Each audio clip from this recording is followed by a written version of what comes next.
Salut les disciples de la boxe, c'est Jean-Charles et aujourd'hui on va parler de Deontay Wilder. Team Cell, on n'oublie pas, on reste fidèle au poste. Oui, parce que bon, c'est un petit peu le sujet. Le sujet c'est, qu'est-ce qu'il va faire maintenant ? Qu'est-ce qu'il va faire maintenant ? Et même si à chaud, je vous ai dit, fin du game, fin de carrière, le gars s'est fait terminer. Non mais c'est vrai, il s'est fait terminer dans les règles de l'art. Mais c'est vrai que j'y ai réfléchi. Et puis vous m'avez fait réfléchir, vous avez écrit beaucoup de commentaires, j'ai fait quelques sondages, on va en parler, c'était assez intéressant. Et on va revenir un petit peu sur les côtés pour un retour de Wilder et puis les côtés contre. Bien sûr, je vais commencer par les points négatifs, puis les points positifs, et enfin on fera une petite conclusion. Et à la fin de cette vidéo, je vais même vous dire, les gars, attention, pourquoi Wilder a mis 15 minutes avant de rentrer sur le ring. Vous savez, quand on l'a attendu là, ceux qui ont vu le combat en direct, vous vous rappelez, on est resté, j'avais jamais vu ça moi. 15 minutes, on se disait mais il se passe quoi là ? Un délire. Petite introduction avant ça, Wilder en quelques chiffres, car les hommes mentent mais pas les chiffres. Wilder, 35 ans, médaillé de bronze aux Jeux Olympiques, c'est 13 ans de carrière professionnelle. Ex-champion du monde WBC, tu connais les bails, et il a fait 11 défenses de titre. Sur ces 11 défenses, il en a remporté 9, un match nul et une défaite.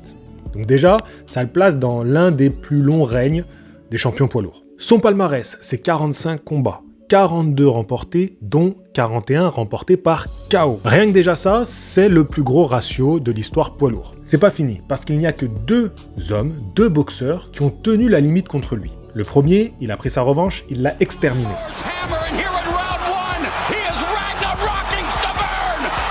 Le second, sur les 3 affrontements qu'ils ont eus, il l'a envoyé 4 fois au tapis. Donc franchement, c'est un truc de ouf. Juste ces chiffres te disent à quel point Deontay Wilder est un monstre. Maintenant, la première partie, celle où je vous dis que j'ai du mal à y croire. Quand le lion saigne, les chacals reprennent courage. Les gars, j'espère que vous entendez pas les travaux. Il y a un mec qui est venu pour réparer mon toit. Parce que quand il a plu sur Marseille, je sais pas si vous avez entendu, il y a eu des inondations de partout. Chez moi, il a plu aussi, tu vois. Alors que c'est pas logique. Normalement, quand t'es sous un toit, t'es pas censé pleuvoir. Bon bref, ils arrivent que maintenant. Première chose, sur ces 2 dernières années, Wilder c'est 2 combats, 2 défaites, et les 2 c'est par KO. Surtout que pour son dernier combat, il était censé revenir plus fort, il était censé être à son top, être à son meilleur niveau.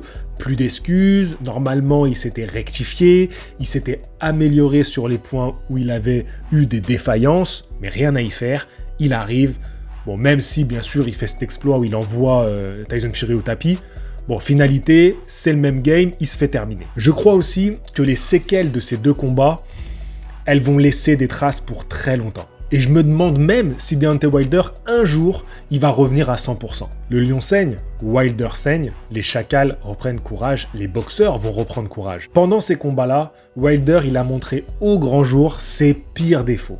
Et forcément, les boxeurs qui vont avoir à l'affronter, s'il y en a, ils vont exploiter ses failles, et c'est normal. Je dois rajouter que je ne crois pas du tout au fait que Wilder peut s'améliorer. On a bien vu entre les 2 combats, il avait le même adversaire, il était censé proposer des choses meilleures.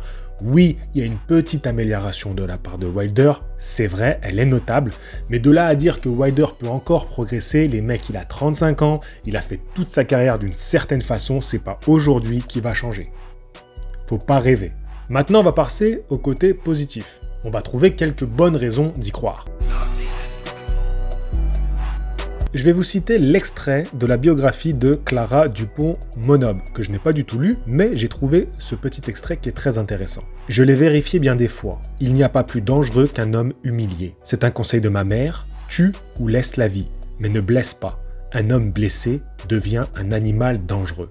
Et c'est exactement le cas de figure de Deontay Wilder aujourd'hui. Wilder aujourd'hui, s'il remonte sur un ring, je n'aimerais pas être le mec qui va être en face de lui.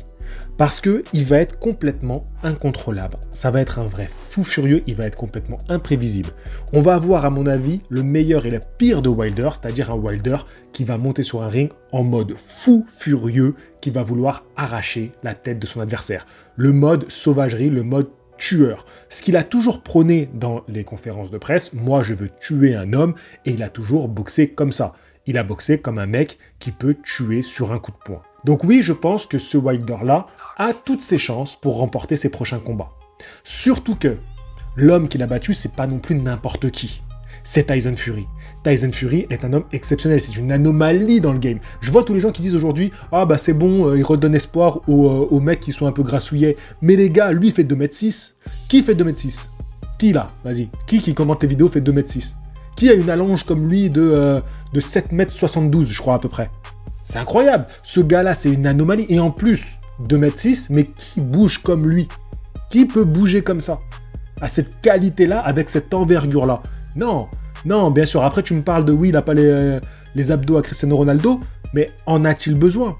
Je me rappelle, j'envoyais des messages avec Johanna avant le combat, et je vannais un peu sur son physique, tu vois, et tout. Et je disais, il n'a pas l'air si bien préparé. Et elle me disait, ouais, mais toi, tu dis ça à chaque fois. Et déjà, c'est pas vrai, Johanna, je suis désolé, c'est pas bien ce que tu dis. J'ai pas dit ça à chaque fois. Mais c'est vrai que il n'était pas très bien préparé, je pense. Mais je lui ai répondu avant même le combat, je lui ai dit, mais lui, en a-t-il besoin ? A-t-il besoin d'être vraiment à 100% au top tant que dans sa tête, il est à 100%? C'est ça le plus important pour lui. Bien sûr, il faut qu'il soit en condition pour faire 12 rounds. Il soit en condition pour encaisser comme il a encaissé. Tu vois, il faut quand même un minimum. Mais ce que je veux dire, est-ce qu'il a besoin d'être réglé comme une horloge, comme les sportifs de haut niveau actuels qu'on peut voir? Lui, c'est un pur boxeur. Tant que dans sa tête, il est prêt à monter sur le ring et en plus, il a ses capacités hors normes. Donc, Wilder est tombé face à une anomalie de la nature, à un être exceptionnel. Et je me demande bien qui va arriver à le battre, ce Tyson Fury. Donc ça met quand même dans les arguments du pour, en disant, ok, il est tombé, mais il faut voir face à qui. C'est pas face à n'importe quel pecno, pas forcément pecno, mais juste un bon boxeur. Tu vois, par exemple, un Dylan White, qui est un bon boxeur, tu vois, un bon niveau. Ben, il perd contre lui, on pourrait se dire, ah ouais, ok. Mais là, il perd contre le numéro uno, quoi. Qu'est-ce que tu veux faire de mieux? Donc voilà, c'est ça que je voulais préciser aussi dans les petits plus, les petits pour. Maintenant, pour conclure, on va regarder un petit peu les résultats du sondage. Donc je vous avais dit que Wilder aujourd'hui il est encore très bien classé, malgré ces 2 dernières années qui ont succédé 2 défaites terribles par KO. Malgré ça, il est bien classé, il est dans les top 5 de BoxRec, de Ring et aussi de ESPN. Ce qui est intéressant dans le sondage, donc j'ai caché le résultat numéro 1, mais bon, la plupart vous savez ce que c'est. Le plus bas c'est, il ne se remettra pas des séquelles de cette défaite. Je suis assez d'accord avec ça, vous voyez, c'est quand même mon avis. 12% ont dit n'a plus rien à prouver. Et ça aussi, je voudrais rajouter un petit détail. Vous savez, dans la vidéo précédente, la vidéo où je revenais sur l'historique, où c'est surtout Vincent qui revenait sur l'historique entre Fury et Wilder, et on le comparait à Ali Frazier. J'ai fini avec une conclusion où je revenais encore sur l'histoire de Ali Frazier. Mais moi, j'aimerais rajouter quelque chose. Wilder, à la base, il allait chercher Fury pour se donner un peu plus de crédit, pour un peu rajouter des étoiles à son palmarès, tu vois. Au final, Fury est revenu, et Fury lui a tout pris. Il lui a pris son invincibilité, et il lui a pris sa ceinture WBC.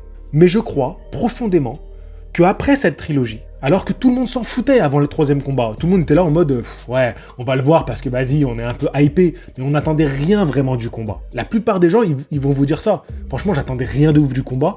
Allez, peut-être l'espoir que Wilder il gagne par KO, donc de voir Tyson Fury tomber, ce qui aurait été assez ouf. Ou encore Tyson Fury qui donne une leçon à Wilder, parce que c'était quand même assez plaisant lors du 2e combat. Et malgré ça, la plupart, on est sorti de ce combat en disant waouh, quel combat on a eu, on a kiffé. Voilà.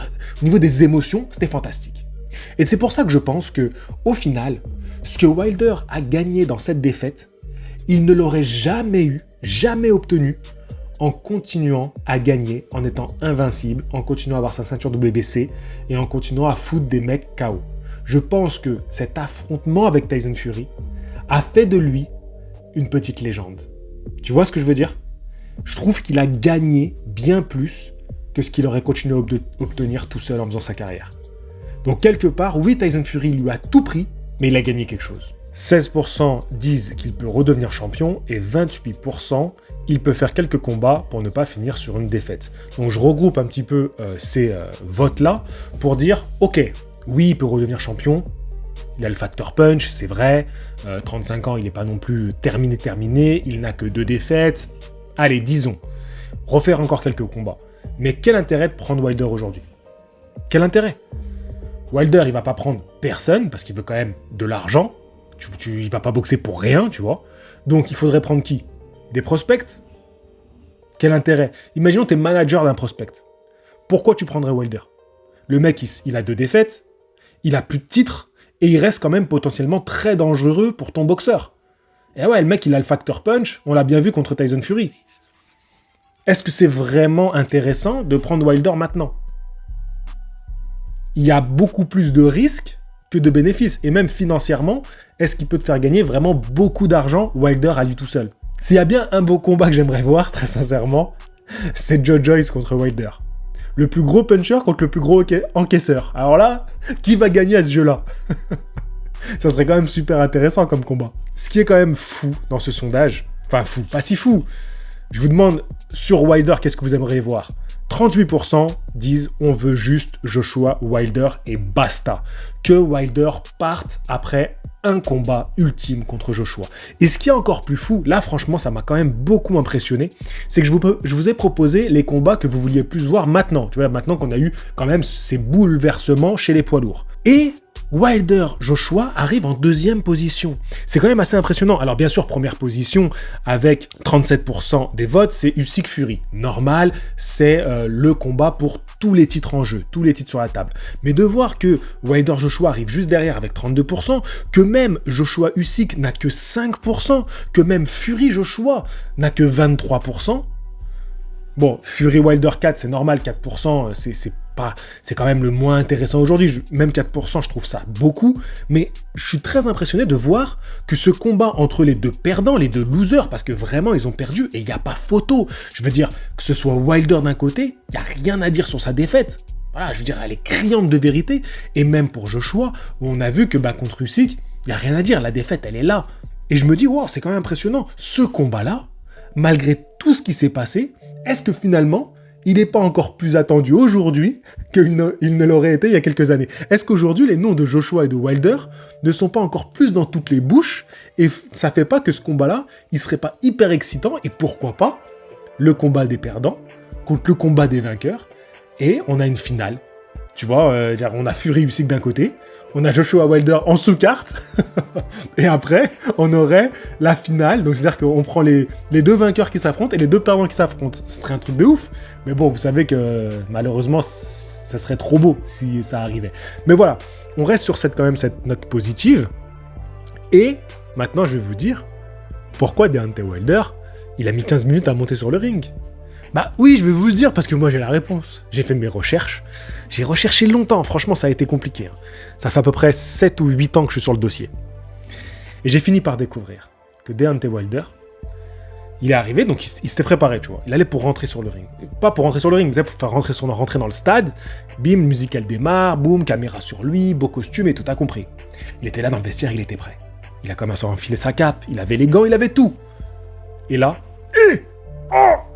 mal de ventre. Faut que j'aille aux toilettes. Ah, il faut que j'aille aux toilettes maintenant! Mais j'ai sauté en panique. Non, t'es sûr? Oui, maintenant, je vais aux toilettes maintenant! Donc là, qu'est-ce qu'il faut faire? T'enlèves la cape, t'enlèves les gants, parce que Wilder, tu crois qu'il y a quelqu'un qui va venir, il va le torcher? Jamais. Et même, imagine quelqu'un, il va le faire, il se loupe. Ah non, trop dangereux les conséquences. Donc c'est lui qui se torche. Donc qu'est-ce qu'on fait? On enlève les gants, on enlève les bandages, on enlève tout! Il va aux toilettes. Et là, pression, tu sais qu'on t'attend. Ça veut pas sortir. T'es là, Ah non, c'est mort, ça veut plus.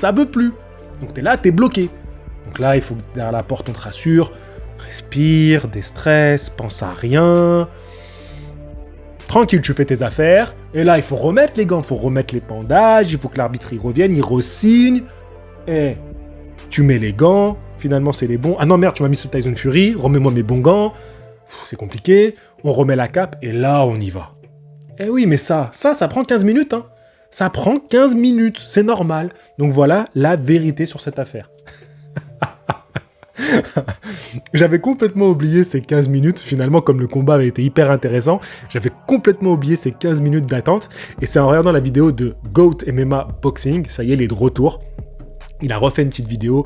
Il y a quelques semaines, il a eu des gros soucis de santé. Bon, ils sont plusieurs, mais donc l'un des membres, le membre le plus actif de cette chaîne, a eu des gros soucis de santé. Du coup, il a remis une vidéo en ligne et c'était l'occasion pour moi, par ce petit clin d'œil sympathique, de vous inviter à aller voir sa vidéo. Voilà, je lui souhaite un bon rétablissement. J'aime beaucoup le travail qu'ils font, donc voilà, je compte sur eux pour revenir encore plus fort. Voilà les gars, sur ce, je vous dis à bientôt.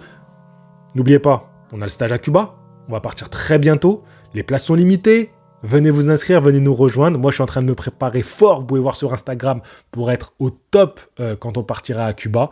Voilà, vous pouvez rejoindre cette chaîne pour 2 petits euros par mois. C'est important pour moi, ça m'aide beaucoup. Vous avez les vidéos un petit peu en avance et vous avez du contenu où on discute, voilà, ensemble. C'est plutôt sympathique.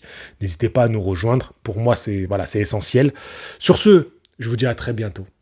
Prenez soin de vous. Je vous dis à la prochaine. Fighting!